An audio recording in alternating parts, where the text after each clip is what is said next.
टंडोला यारमावत अहम ख़बर पहुचाईंदा हलूं जिथे रेलवे स्टेशन वेझो दुकान के बाहि लगी वही है। बाहि लगण सबब लखे रुपयनि जा बांस सड़ी विया आहिनि।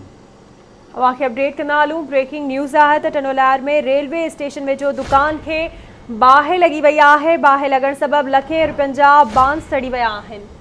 अवांखे अपडेट कंदा हलूं। ब्रेकिंग न्यूज़ आहे त टंडोलायर में रेलवे स्टेशन वेझो दुकान के बाहि लगी वही है। बाहि लगण सबब लखे रुपयनि जा बांस सड़ी विया आहिनि।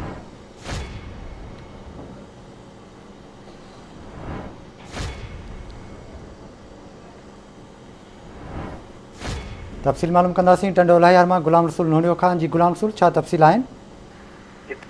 टंडोला जे स्टेशन वाले इलाके में काठ या बासनि जी दुकान के बाहि लगी वही है। बाहि लगण सबब लगण जे नतीजे में दुकान में पियल लखे रुपयनि जी मालियत या बांस सड़ी विया आहिनि।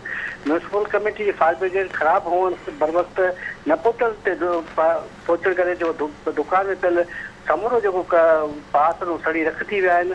तव्हां ॿुधाईंदो हलां त उन वक़्तु नसरपुर मां जेको हंगामी तौर हालतुनि में जो फायर ब्रिगेड घुराए बाहि ते ज़ाब्तो औहिदो वियो आहे। इलाके वासी पारां पंहिंजी मतिलबु पाण ते बाहि विसाइण जी पूरी कोशिशि कई वई।